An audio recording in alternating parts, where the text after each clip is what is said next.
Well, hello, creatives, community, and kind folks. Welcome to RPG with DBJ, and welcome to this Future Friday. Thank you very much for being here. Um, for those who do not know, this show is TriCast over on YouTube, Twitch, and our own Discord server. And part of this show's conceit is that we take a subject, and it is a long form subject in a social stratum that really is designed for very short-term conversations and such. So, all right, here's the deal. This week we were talking about the Falcon and the Winter Soldier, and this all leans. Follow me on my preamble here as we circle back in. So this week we've been talking about the Falcon and the Winter Soldier and how we can use that for our tabletop RPG games. Now, Friday is Future Friday. This channel is my swan song out to modern to science fiction gaming, especially a little bit of armchair transhumanism. And someone that has found the channel suggested, like, well, why don't I talk about some of the factions and political blocks in some of the what I would consider some of the top transhumanist role-playing games. And I was like, well, I don't know if I'm going to do that. It's not really related to Falcon and Winter Soldier, and I might have to hold that off. But there is a relation. So the title, if you take a look at the thumbnail or any other information I put down, is Titanian Commonwealth, Evil Goodness. And in the Falcon and Winter Soldier, it takes place months after the events of the Desolation. So if you're a person who follows the Marvel Cinematic Universe, Thanos snapped his fingers, bam, got rid of half of all life in the universe, and lo and behold, Earth has half the population. Well, during the 5 years of their existence, as hard as it was, in the show, at least the first episode, we are introduced to the Flag Smashers, who are a rebellious organization. Some would say terrorists, others would say a revolution of sorts, that wants the world and society to go back to the old ways. When the borders between nations shut down, when people were more interested in helping out their fellow man because there was half the population left. And there was controversy about doubling the population after surviving for 5 years. And the reason why, other than the Titanian Commonwealth, and we'll get to that part, the evil goodness is that we often, when we look at adversaries in our tabletop RPG games, the two big adversaries we get, especially in science fiction and modern gaming, we get two big adversaries. We get the megacorps, right? The evil epitome of capitalism run rampant. Mega corporations keeping their thumb on the scale. They've got their foot on the necks of all the people who are trying to escape the gravity well. And so it's really fun to get the tropiness of capitalism turned with the knob turned all the way to the evil side, right? And then we get the opposite of that. And the opposite of that is complete anarchy. And we get a lot of anarchy in post-apocalyptic games. We get the anarchy in cyberpunk Shadowrun, running around in the mean streets with everybody armed with their bodies modified to allow them to survive in the gritty streets, the gritty streets of wherever it is. In Altered Carbon, of course, there's the Bay Area, and you have people buying and selling and trading cortical stacks on the streets, and individuals plugging themselves into sim stims and BTL chips, a chip addiction and whatnot, and complete anarchy in the sense that survival, like the Wild West, is at the point of a gun, at the point of violence. And, yes, there's a little bit of reputation, there's a little bit of connections and whatnot, but essentially there's only two categories of individuals. But here's Here is a evil adversary, or at least an adversary we can use in our tabletop games that we don't often focus on. And it made me think about the Titanian Commonwealth. So I know this is a long preamble. Sorry. The Titanian Commonwealth is a faction political bloc in the I was about to say altered carbon, in the eclipse phase, in the eclipse phase universe. And I think it can be a little bit difficult to think of as described unless you read deeper into it. And let me pull out my first edition. Let's see if you can see this here, because I'm in the little small blurb here. This is a Rimward. This is from the first edition for Eclipse Phase, and this book is the Outer Rim. It is beyond Mars and the asteroid belt, and talks about Saturn and Jupiter and Neptune, and it gives a pretty detailed description of life and politics and economy in the Titanian Commonwealth. Well, Titan is a moon of Saturn, and the political bloc that has inhabited Titan is one they call like a Scandinavian cultural and economic power base in many ways. And so it is run by a government known as the plurality. And essentially, it is a government run by the people for the people. It is extremely cyber democratic in the sense that it's not just a representative government, but the people there are extremely politically active. And instead of having a representative vote on laws, the people there directly vote on the laws of the community. It is extremely socialist. And here we go. I know this is going to set off a lot of people, but there is a point to this in terms of science fiction that, yeah, there can be adversaries and oppression when it comes to socialist regimes, just like we're talking about communist or capitalist, other types of regimes. And I think the person who made the comment about like, hey, why don't you talk about the Titanian Commonwealth? I think I'm reading in between the lines and I'm making a huge assumption here. It's like, well, how do you make them exciting? Like, yes, they exist, but in a role-playing game with conflict, how do you make, like, why would they come in conflict with anybody? And even if they did, like, how would that be fun? So I thought we would talk about that because it brings to mind in the Falcon and Winter Soldier, like, why would people want to return the Earth back to the old way when everyone's all hunky-dory now? Half the population's back. Shouldn't everybody be happy? And the answer is a lot of times no.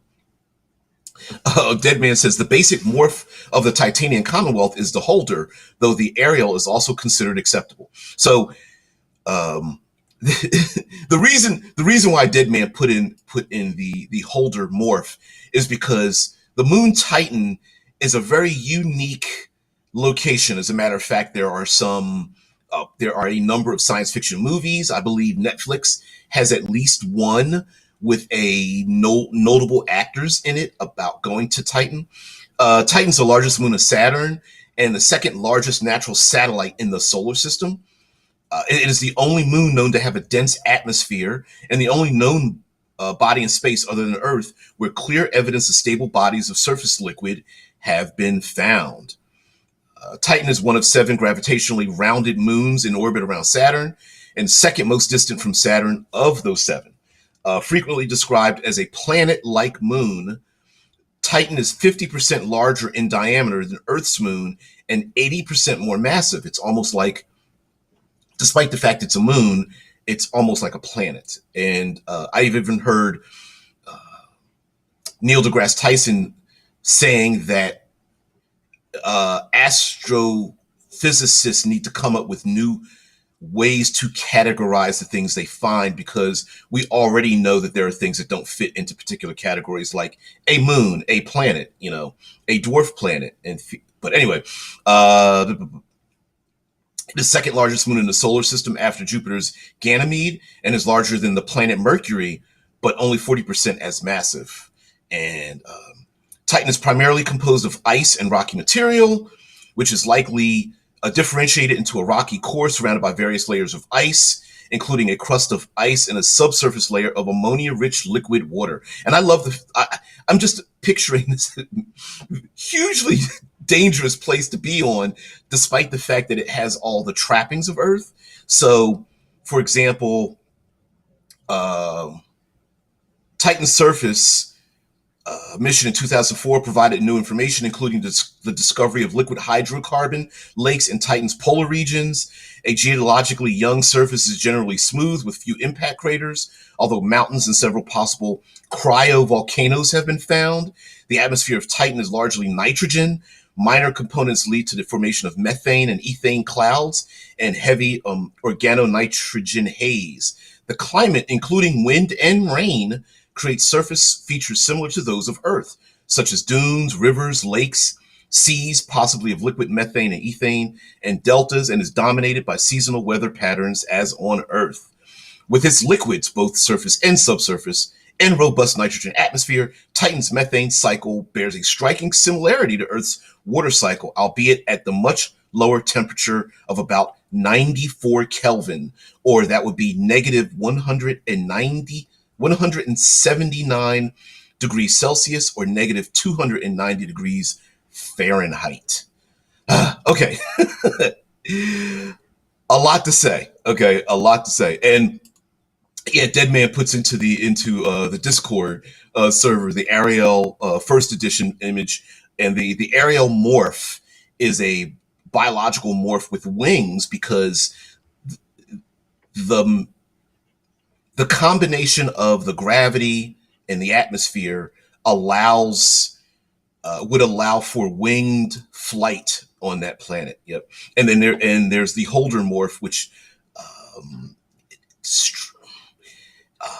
I would say it's a morph that is a biological morph that has the face of a anteater of sorts and a skin that is able to withstand that kind of atmosphere with methane and ethane and organonitrocarbons and things like that.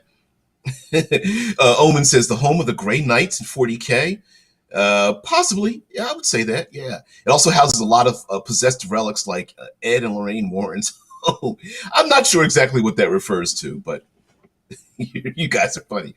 All right, so how do we make essentially, and this is what I love about transhumanism, and at least in the tabletop role-playing sense, is that as humanity spreads throughout our solar system, people who think alike are able to move out into the wild west of our solar system, much like the United States was settled by peoples who wanted to live their lives in a way free of outside influence. The same can be said here. So Titan was influenced by a kind of Scandinavian socialist for the good of the people, and their government is called the plurality.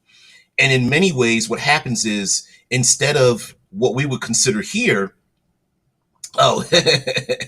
instead of what we would consider here, in terms of like, trying to think of an example.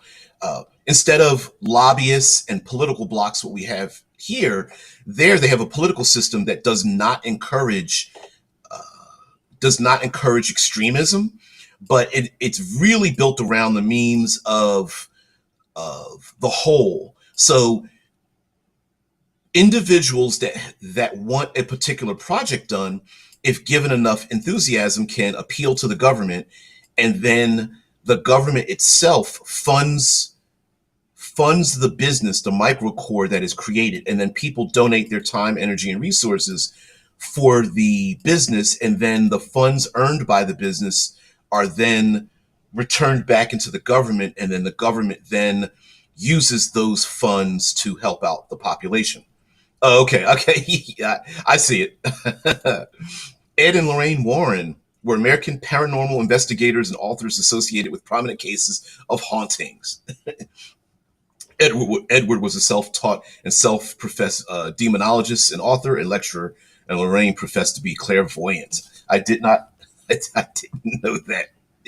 That's interesting. So the reason why I think this makes an interesting adversary, and how we can make this place an interesting adversary, is because in the eclipse phase universe they have a um, one body for every mind policy, and this is one way. This is one avenue that we can make them a an adversarial industry, and so where we have people escaping Earth and becoming digital information, digital human freight, uh, in the using the altered carbon parlance, have escaped out into the wider known universe, our solar system, and they are very much like, hey, listen, we're going to make a biological body for every person. That's their human rights, and so they're really built around, if you really want to use common today parlance, they are a government built around social justice warriors. They want to fight for the human rights of everyone. Now, the conflict could come in where, player characters, of course, are they're the Billy Badasses of the universe. They are firewall agents or whatever type of system you're running, whether they're mercenaries or smugglers or criminals or whatnot. And a lot of times player characters tend to be surrounded by the biggest and best that the universe has to offer. In a superhero game, they're usually the most powerful. In a spy game, they're usually the most sneaky and backstabby. In a fantasy game, they're the ones that have the most magic and they're most effective. And of course, in science fiction, they're the ones running around with gyrojet weapons and rail guns and hyper reflexes and plenty of bodies to download, which puts them in direct conflict with the Titanian Commonwealth, because they're like, wait a minute, you've got at least 3 bodies on cold storage. You've backed up your brain 37 times, and we've brought you back from death how many times after that? And you're literally a walking poster for why we don't want people like you running around in the universe. Every time we spin you back up, every time we ego cast you, every time we get you yet another new body for one of your missions, you're denying another citizen the right to be in a body. We need your body back. Even maybe the body you took was an experimental one-off, or maybe you took an off-the-shelf body from Titan, or maybe you're a character from the Titanian Commonwealth and they want your body back. And so I could imagine that the Titanian Commonwealth might send out agents that are like repo men, and with a smile on their face, they may be aggressively kind in their efforts to bring you back, or at least bring your body back, or put you on ice to account for all the time you spent stealing somebody else's time and lifestyle away from them. So that's one way. A glorified repo man coming from Titan might be their policy. And because they are a government, they might be going out and causing issues with the player characters when they are on their missions. For example, Titan might be sending out, diplomats and political leaders who are influencing the locations where the player characters are at. And so when the player characters want to re-sleeve themselves and upload and hey, my Nova Crab is ready, I'm about to go into it, and then all of a sudden the population is in a mimetic state. In transhumanism, memes are not just things that you throw up on Instagram and Twitter. Memes are a way of thinking, a viral method of thinking that can be very dangerous. And there are actual mimetic assassins that can manipulate people's thoughts to cause them to go into violence against themselves or others. And they could be throwing a monkey wrench into it, like, oh man, they shut down my resleeving location, or the black market that the player characters are trying to resleeve and get their new sleeves. The black market's like, nah, we need to calm down because we're going to draw too much attention to ourselves. Or Maybe some of those sleeves are are confiscated. That people, maybe the Martian government has been leasing out their sleeving services out to Titan, who has a very dynamic, biologically techno-biological robust mechanism of creating biological bodies for everyone. And maybe that's the issue. So that's one way to make the Titanian government a problem for the player characters and make them adversaries. The second part is the Titanian Commonwealth is extremely socialist, and I'm not exactly sure. Beyond socialist, they are a plurality, and essentially what happens is it's a government for the people by the people. Now that sounds like, oh well, I live in a democratic society. Isn't that the same thing? This is far more personal to everyone. And when player characters run around doing their thing, being Billy badasses in the universe, they're not engaging in their own home political system. And it's a point of pride that the people there are engaging their political system. And it might even fluctuate based on, well, the populace, the plurality of the population. So player characters could leave home if they're from Titan, not engage in a political system, find out the politics are starting to shift through the winds, and the people there are just like, you claim you're part of us, but you're not. And you either need to come home or you need to, separate yourselves from us. You're taking from the plurality, but you're not giving back to the plurality. And there might be punishment related to that, even if the punishment might be a small contingent of people who are just like, you're sending a bad message to the rest of the universe as to who we are. You're not our representative at all. And as a matter of fact, you owe us. Your life has been benefiting from everything that everyone else is doing. Your existence is literally taking away from everyone. So, hey, you need to give back. So that's another way of doing it as well. And again, I'm not picking on socialism as a bad thing in our modern context. What I'm saying is that we've seen in science fiction lots of enemy governmental type of setting parameters, and I think they are no exception, because you can have a lot of fun with it and still go on. Dead Man says there's also the puppet villain, the puppet air quotes villain controlled by the Titans. Puppets are transhumans whose minds were subverted by the Titans. They're distinct from exergents in that they are not infected and are typically under direct Titan or fetch control. Most puppets possess hacked cyber brains. Some were created through illicit psychosurgery. During the fall, they infiltrated all walks of transhuman life, inflicting devastating deception and treachery, and some sleeper agents still remain.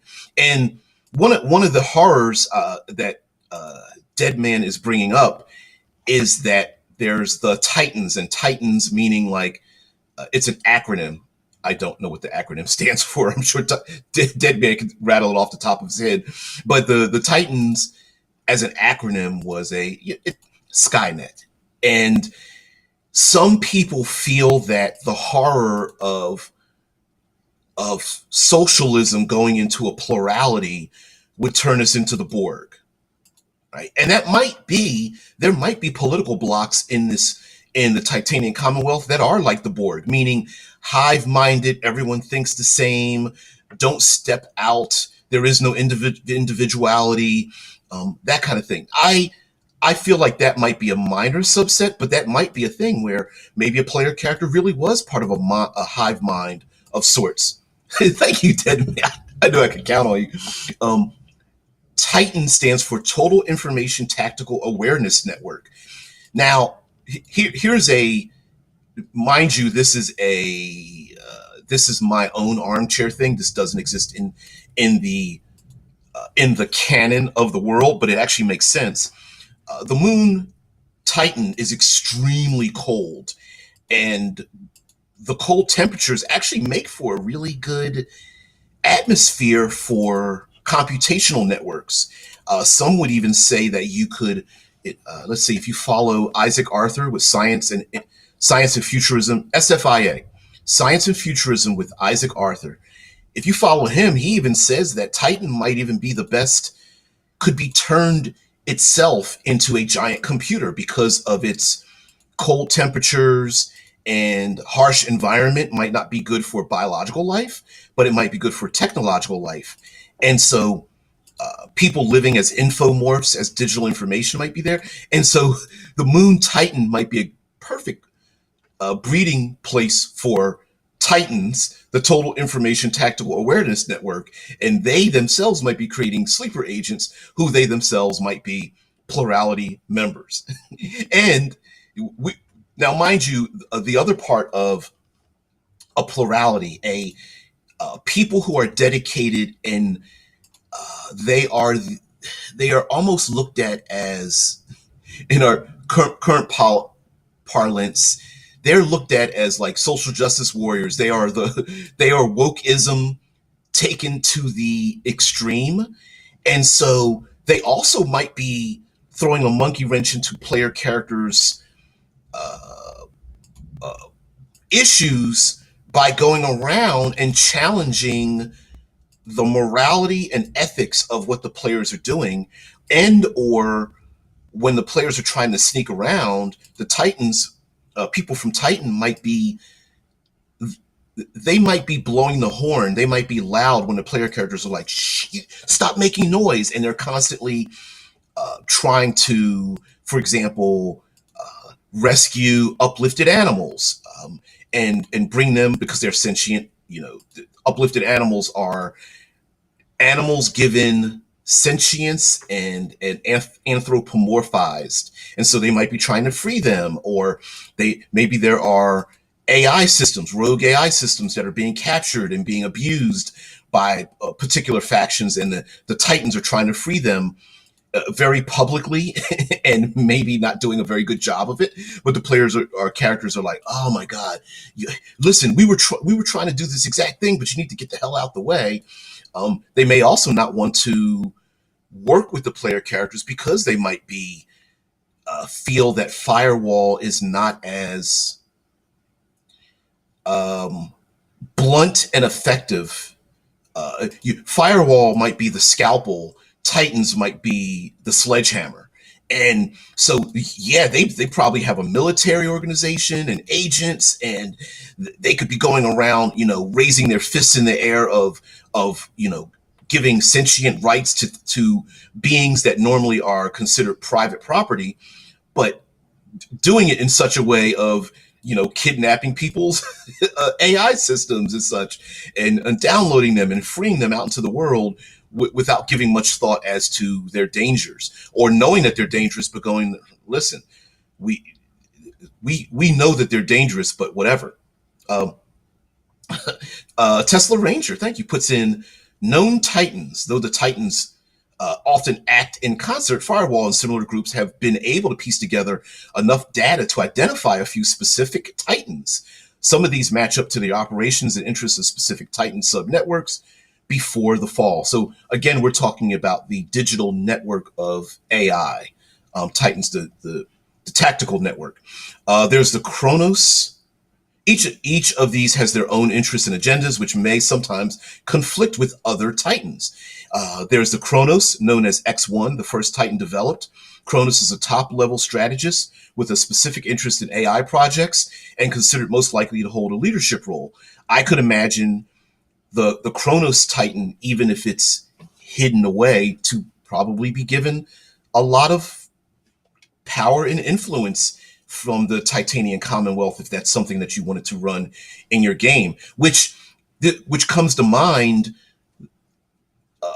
the hive-mindedness of the plurality of Titan would make an interesting villain, in the sense that putting a bullet in the back of the head of a bad guy might not work for a hive-minded organization. And when I say hive-minded, I don't necessarily mean the Borg. I'm talking about groups of people who share so much information that they can speak as one, right? They each have their own personalities, but they are also completely linked with everybody else, at least as far as their agendas go.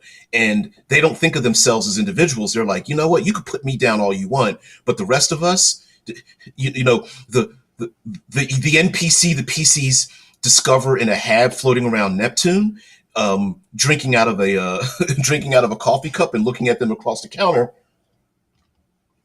sip as I take a dramatic sip, is relaying that information to other Titanian agents, right?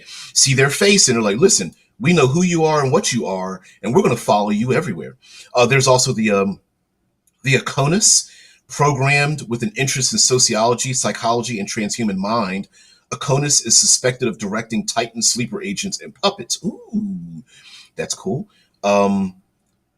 The Hekaloth, known to be behind various outbreaks and Titan actions on Mars, evidence of its continued activity has been found throughout the solar system and beyond. I could imagine the Titanian Commonwealth sending out its own agents, in essence, parallel agency, so that the player characters may arrive somewhere and the Titanians are already there to uncover what's going on with the Titans, and they can come into conflict that way. Much like, I'll go with like the movie Black Panther, where T'Challa, Black Panther, was going after an enemy of Wakanda at the same time the CIA was also going after someone. And Black Panther's like, I'm not asking you to arrest this person and take him to custody. I'm taking him. I'm just letting you know what I'm about to do. And so that might be an issue as well, where the player characters are like, "Oh, the MacGuffin," and the Titanians are like, "Nope, that Titan fragment is ours. You try to take it from us." So that's also, there's also the Miradon.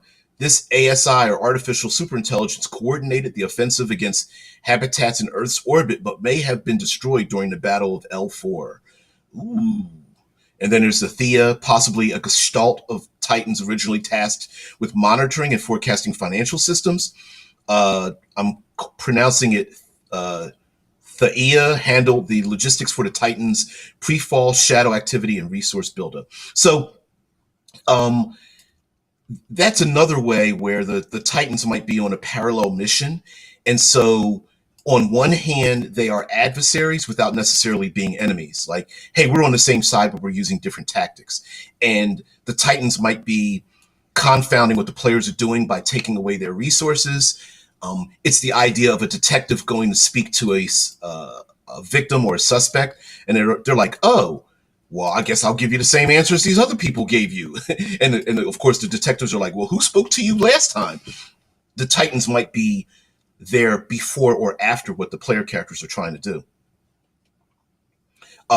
Deadman says a fetch of Miradon was the main villain in one of the adventures published by Posthuman Studios. Now that I did not know. I don't know the detail on a lot of the Posthuman adventures, but yeah, a fetch being a collection of Titan total information tactical awareness networks. A third way, I guess this would be number 3, although I'm not really naming them, to make the Titanian Commonwealth a bad guy is they are socially, they are very much about social justice in a sense of working for the common man.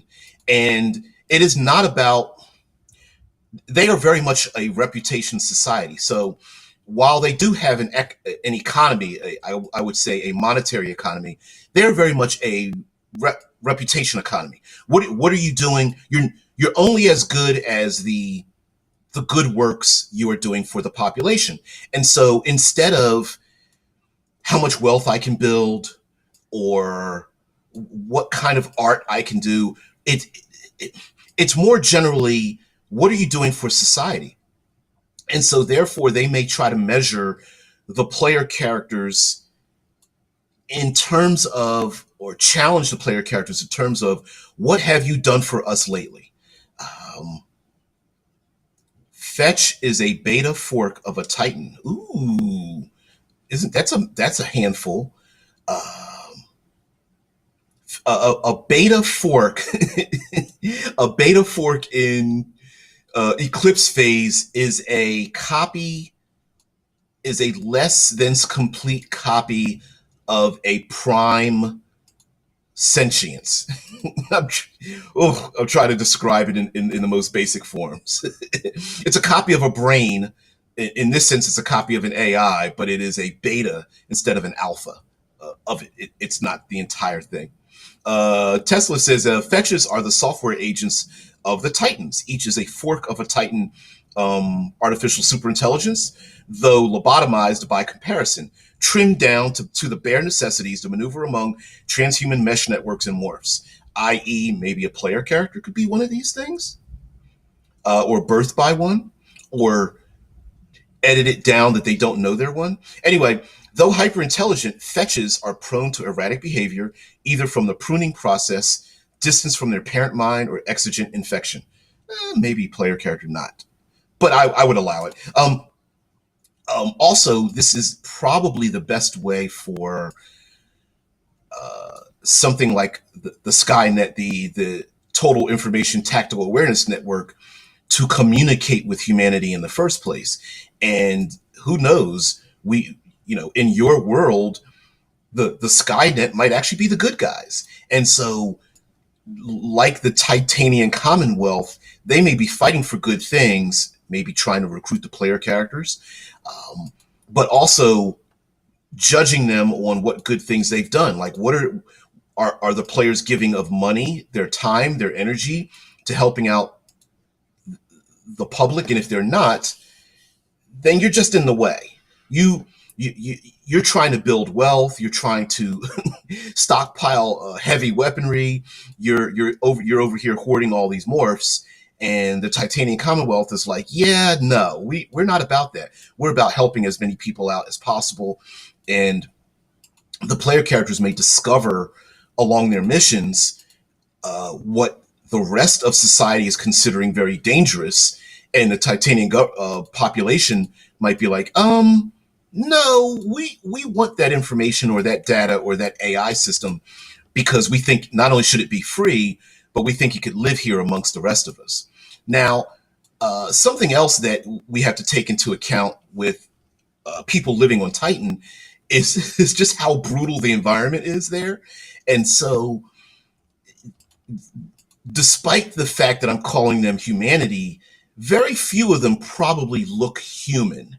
In a way, the people in the Titanian Commonwealth are probably one of the closest things to an alien society that we have.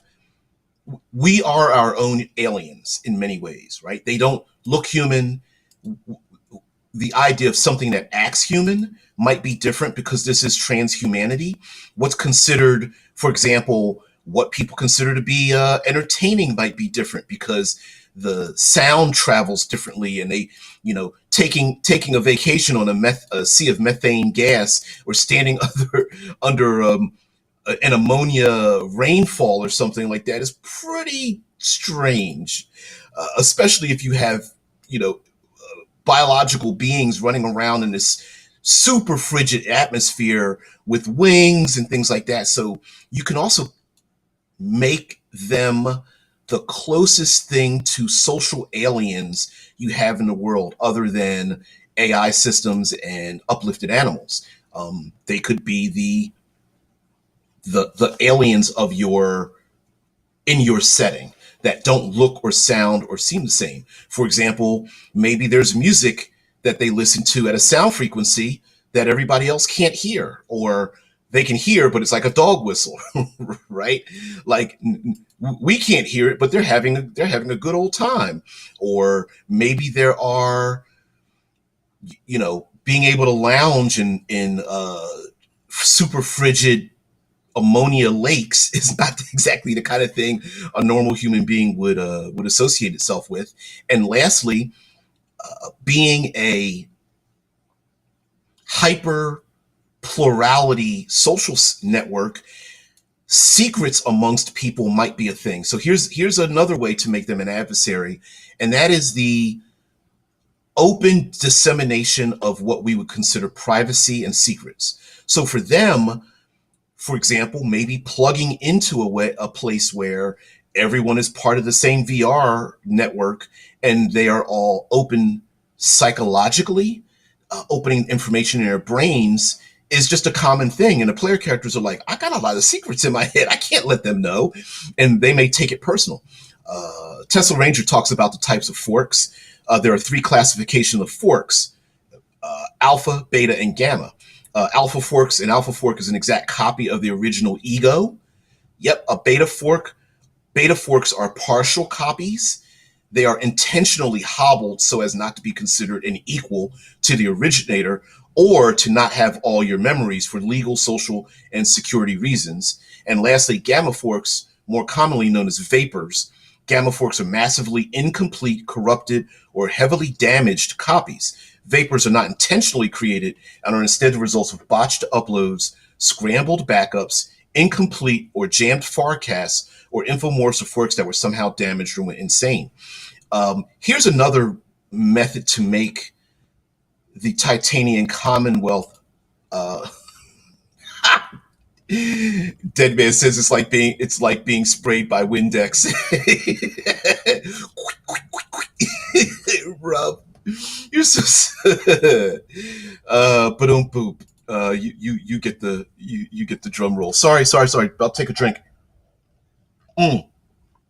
Another way to make the Titanian Commonwealth an adversary is that imagine the player characters by force or choice, right? Either unknown to them or the player characters are known. What if they've made a decision that every copy of a being is and of itself considered a being that should have full rights and privileges?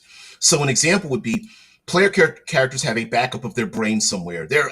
Let's go with the traditional firewall agents. They're agents for a shadow government or shadow agency like CIA, the NSA. They're SEAL teams or whatever. They're running around. So of course they have backups of their brain. Well, what if the Titans discover where their backups are at or the various locations of their backups, and they're like, this isn't right. They're holding their own psycho network as a toy to be used whenever they want, even though it's being held as a prisoner.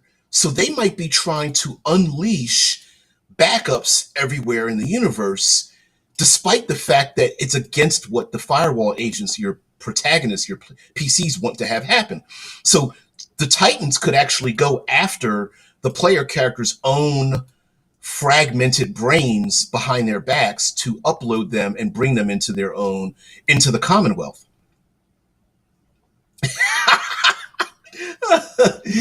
Tesla Ranger says in Eclipse Phase, you can have literal uplifted SEAL teams. Badass SEALs swimming through the seas of Europa with like Gatling guns and Black Ops missions. You absolutely can have a literal uplifted SEAL team. But yeah, that could be happening in the shadows where the Commonwealth. Sorry, oh my God. I watched the show SEAL Team that airs here in the States. I think it airs on CBS here in the States. And it just had me thinking of David Boreanaz as a SEAL. Like the whole voice, the whole mannerisms, but they just replace all the actors with SEALs. Oh my God. But to be honest with you, they'd be super hella effective in the water though. They're like deep sea diving and setting explosives. You got it. Oh my goodness. Yeah. Omen's like, that'd be awesome. Yeah, absolutely it would be. Which, okay, let's take this. You guys know me. I love to take the jokes and make them serious and take the seriousness and make it a joke. Why wouldn't there be SEAL like morphs The Holder morph, if you take a look at that image, is kind of seal-like, kind of. Maybe they live there on Titan, swimming through the methane seas and stuff. Yeah, Dead Man's like smart seals. At least they'd be hella smart. Either uplifted or human brains. It's the same difference, right? They'd be just as intelligent. That'd be awesome. um, but yeah, they might be all of the as social justice, literal social justice warriors, and I'm talking like armed to the teeth and supported by the community back home on Titan, they might be going out trying to gather the fragmented minds of victims out there in the world to reconstitute them. Now, on one hand, you're like, that makes sense. I mean, no one wanted to have their gamma forks out there with their brains in chaos or something.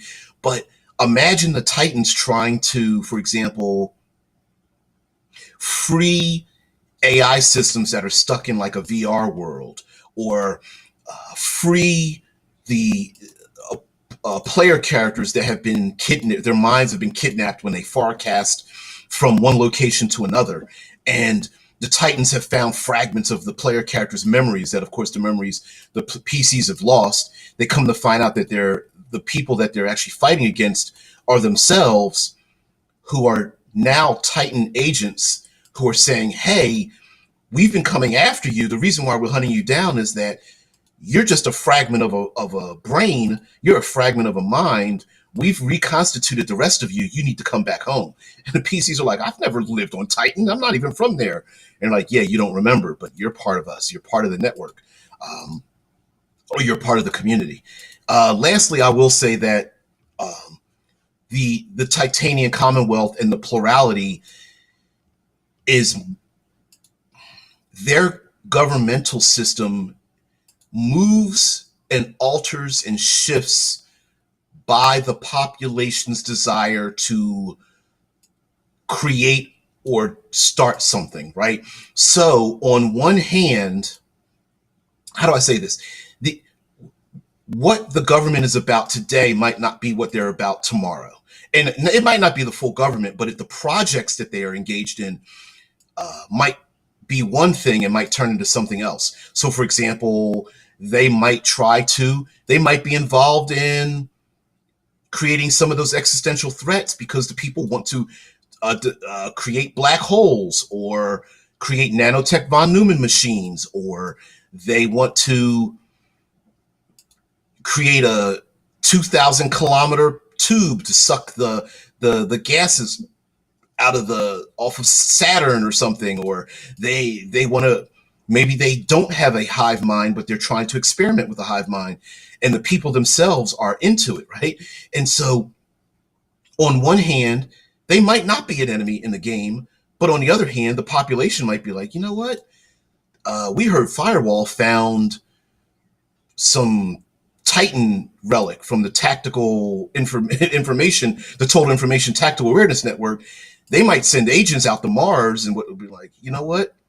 We could benefit from that. So yeah, we're going to put the time, energy, and resources of our population behind it because it could affect us. Oh yeah, that's why I held up the book there, Dead Man. It says the politics of Titan are discussed in detail in Rimword. Yep, got the book right here. And that's what I was talking about their politics, but more specifically talking about how to turn them in a tabletop RPG game into a real adversary. Like, it's the information is cool, but like, how do you stat them out? How do you make them the bad guy? And I think you can make them the bad guy by making them the opposite of a shadow organization.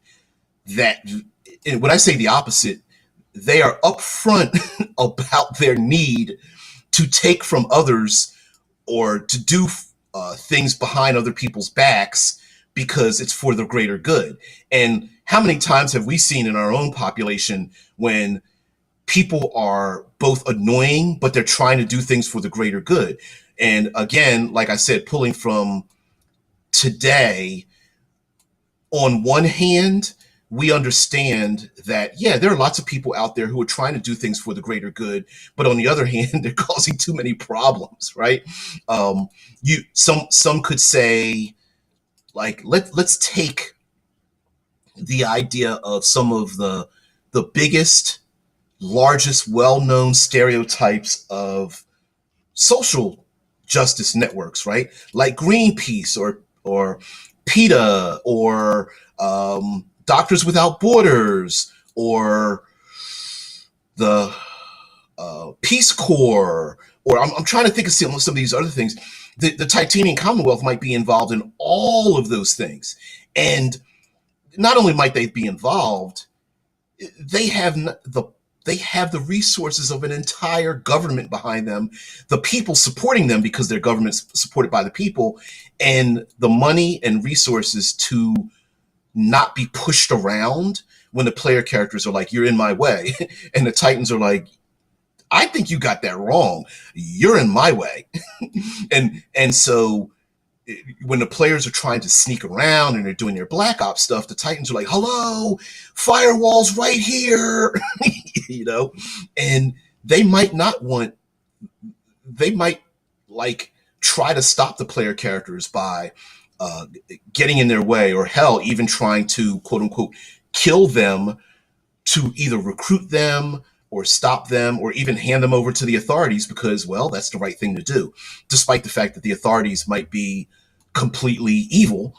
If the Titanian Commonwealth is true neutral, they may go, yeah, sure, of course we know the hyper corporations are terrible, but we are legally bound to turn you over to them, and you're a problem, so we're going to help them out to turn you over to them because that helps us out in trying to release the uplifted animals they're experimenting on and stuff. So anyway,